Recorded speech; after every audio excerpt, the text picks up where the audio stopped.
morning everybody. Well, we had quite a few people just asking, you know, what do I do out here in Thailand?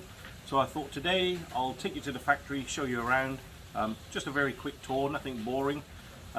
Just so you can see, you know, what it's like to work here as well. So we're going to go to the container factory where we manufacture steel buildings, containers, and give you a quick look. Let's go.